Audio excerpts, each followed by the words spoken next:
Hey guys, welcome back. And if you see a familiar face, yes, it's right. BajAtak is here again because he won yet another fight night. How do you keep doing this thing, man? How do you keep on winning them? I'm happy. I guess I'm gonna correct now. So hope that is gonna stay, for Worlds now. I mean, last time you were hoping you might qualify for Worlds, you qualified for Worlds. Last time you also won Fight Night, you didn't know if you are going to win the second Fight Night, but things seem to kind of sort out very well for you. Do you do anything special? Do you have any kind of ritual before tournament or something? Tell us about it. I don't, but yeah, I just feel like I'm peaking now. So yeah, as I said, I hope that it will keep the pace, and that I will have some success at the Worlds. Yeah, we do hope so. Before we're talking about Worlds, let's talk a little bit about your lineup in Fight Night that gave you the second win. Hopefully you are getting the third one in a row. Who knows when you are gonna participate. So, first and foremost, why again Akshan Sivir? Why do people still keep playing this after it's got nerfed, after people said they're tired of it? Why are you playing this? Because I love the deck, I was like one of the people that started playing like last season. Also, I reached like 1,250 LP with it. So, and I like it, and I still feel like it's kind of busted, just the silver quick attack alongside with like Melsa Center is good enough.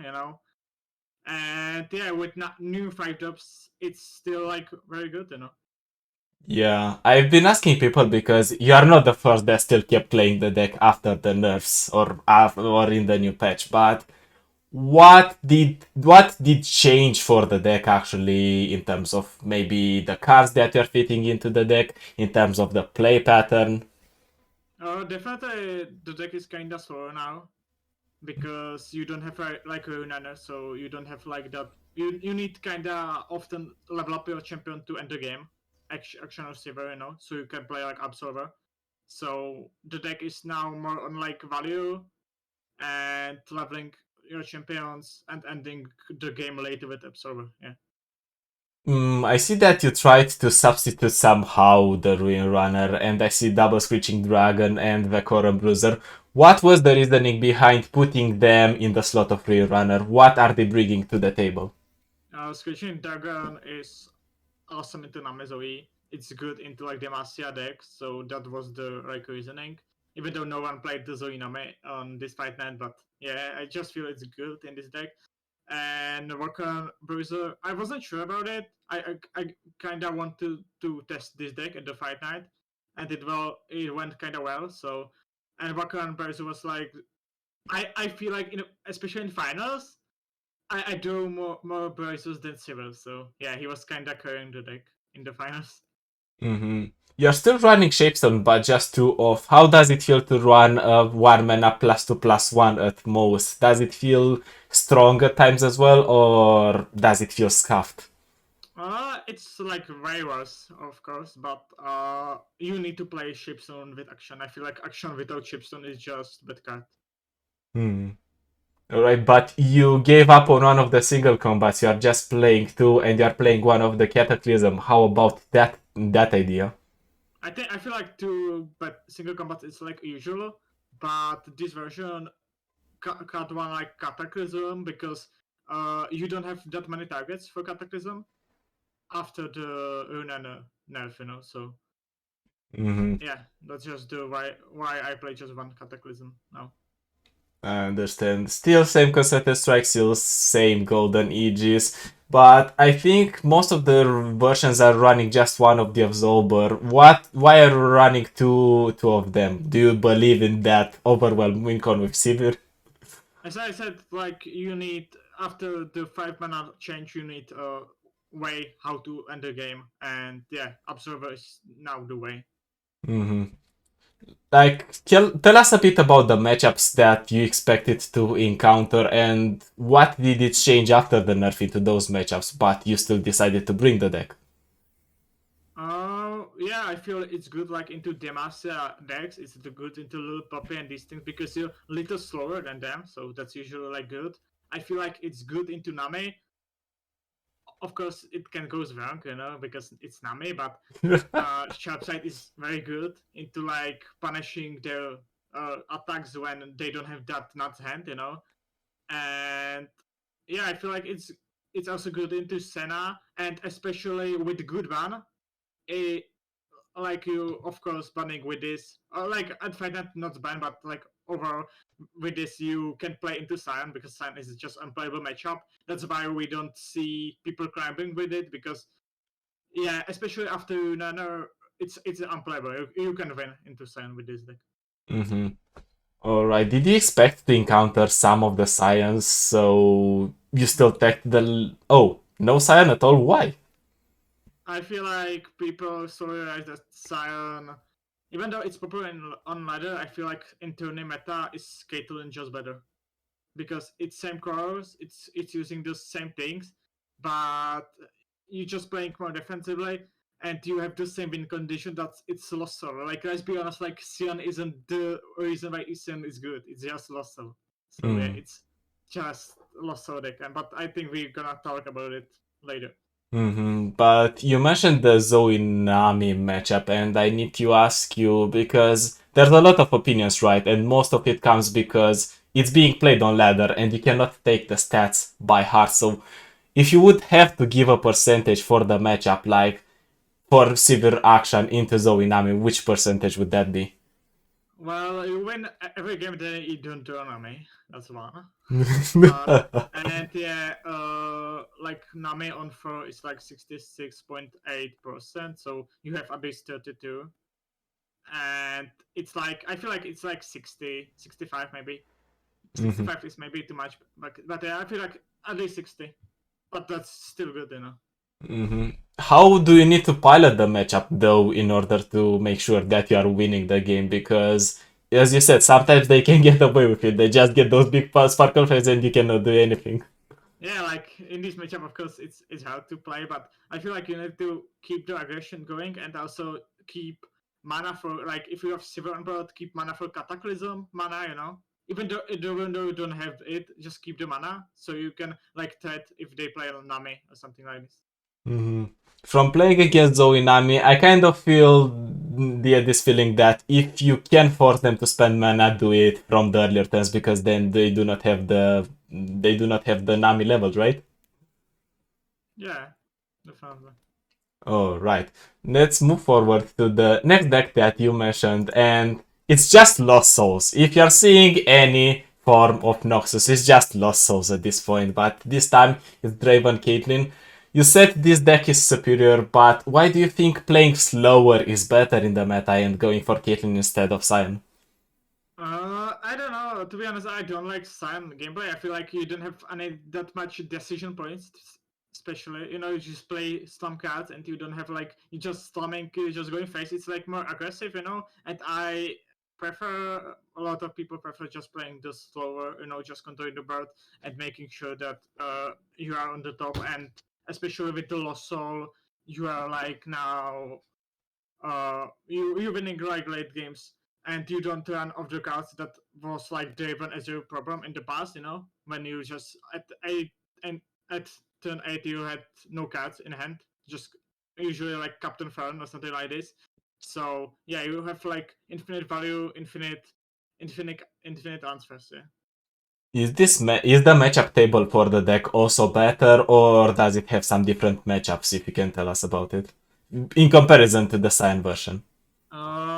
I feel like it's better into Name. That's like the first point, and that's the most like important. I feel like, and it's better into Bundle 3. Yeah.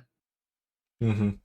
Some people decided to not play the Noxus version with PNZ, but rather just go with the Targon version and go for Vi and go for the Zoe. Why do you think people decide to go on that version in order to counter Zoe Nami? What does it have special? To be honest, I haven't played much. I played a little, but I don't like it that much. So I don't know. To be honest, like I didn't feel like it's good. Mhm. All right, so it's at the end of the day just personal preference. And speaking of personal preference, triple scorched earth. Were you expecting the meta to be that landmark heavy? Like when there is no ban, especially at Fight Night, you need to draw the bandity. Because if you go to tourney, and they play bandity, that they're gonna ban this deck. Mm-hmm. And at Fight Night, you don't have the ban, so you need to draw the Scotchet. So that was just the why I played. Mm-hmm. Does the list have anything special? I don't think at all. Maybe people are debating between playing 2 Lost Souls or 3 Lost Souls. You are playing 3. Why would you vouch for playing all 3 in the deck? Because you need it. Like your deck is you're not winning if you don't draw Lost Soul usually. I feel like. Mm-hmm. How about the one of Station Archivist? I see people more and more throwing in one of. What purpose does it serve? I feel like it's perfect one-off because you don't want to draw it like early. I feel like even though it costs 3 mana, it's like turn 7 play. So just I like the one-off. I was like, I think maybe one of the first that put the one-off. And yeah, I started a bit and I had a success with it. It's like good in some situation, but often it's not that good card. You don't want to play it on curve. So that's the reason why it's only one-off. Mm-hmm. I think the main argument that people argue for putting it in is that you also get to know in which order you are going to get the future spells. Yeah, that's also good info. Like what you're gonna draw, and if you miss, then you know that you're not gonna draw any spells. So that's good to know also. Mm-hmm. If you miss, it's kind of bad for you because your opponent also knows that you might not have that many spells in the future turns. Yeah, that's true. Alright. Sometimes it happens, but yeah. Uh, Back to the lineup, you brought Sivir Akshan, you brought Draven, Caitlyin, and was there any idea behind this lineup or was it the same? Bring 2 strong decks, just beat everyone.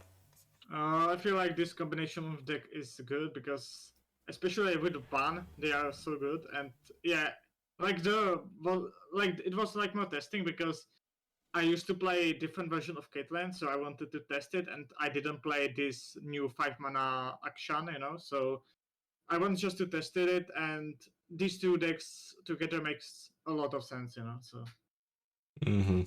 Alright, I'm not going to question you more about the fight night, but because we mentioned in the beginning that you are now qualified for top 16, what are your expectations for the top 16 in Worlds, my man?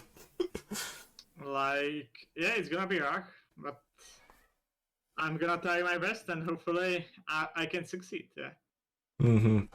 What would you expect for people to see in Worlds? Like before you were preparing, which would have been your meta calls? Like what do you expect to be prevalent? If you would have Like, to take a wild guess. like before Worlds, I think like it was the lineup that dominated EU. It was like Mai and Alan Zico, Gamebreaker, Lobsters, Thomas, lineup, and it was like the Akshan, Caitlyn, and Zoina May. I feel I as I checked like some players because we already knew the list, we can share them, but as I checked that the meta kind of changed. Mm-hmm. That yeah, but it didn't change that much because only new deck since the qualifiers was just the GP Bandit, the Bandit City, Mm-hmm. GP Bandit City Yeah. thing, and I don't feel like the meta changed that much. Speaking of it, do you expect to see a lot of it in the Worlds, or would you have expected to see a lot of it after it picked up so much popularity? I don't know. I didn't expect it. I checked like 7 players and only one player had it, so I feel like it's like more like climb play deck, not like a tourney deck because I don't feel like there are that many good go face decks, now. So it doesn't make that much sense in my opinion. Mm-hmm. Now, burning question. If you had to place yourself amongst the 16 players that are actually in, where would you rank you? Like, amongst all the 16 players? Like first, of course.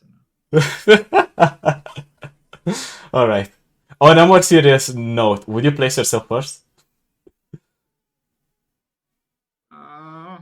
it's the question. Like, to be honest, I don't know that much about people in like Asia, in NA. Also, I've watched something. I know that what am I that I have in the group is good player. That Ryuki that I have in group is good player, and I met him like in community tourneys, and it's hard to say. I don't know. Like we're gonna see. I think so. Alright, but do you have any player that you might fear to face, or do you have emotions because the groups are out? Anyone from your group that is scaring you? I feel like our group is kind of like the strongest one, but yeah, I'm not here to complain. Like if I want to win, then I need to win this group, and or just like qualify from it. So yeah, I feel like every player from our group is kind of scary, but we're gonna see in 2 days. So We're going to see indeed. Well, it's been a pleasure to have you on the interview, and I need to ask you as well, did you practice with anyone for the fight night as well? for fight night, definitely not. I was just like Mhm. just me, but yeah, for worlds, I was especially this time with Thomas. And yeah, we just made a preparation for worlds. Yeah, that was like the thing. Mhm. Also, speaking of so many right tournaments, you Masters is coming in as well. Do you have any expectations to play again as part of the Czech team? Because you've always been there, right, from the first edition up until the last one. Yeah, hopefully, and hopefully we're gonna see the reunion. Pokorak, me and Thomas once again. But yeah, we're gonna see if we're gonna qualify. We don't know yet. Alright, it remains to be seen. It's just one more day, probably the last night when we're going to publish this interview. But yes, as the final question, as always, if you had to say only one thing to the audience now that you're qualified for the top 16 in Worlds, which one would that be?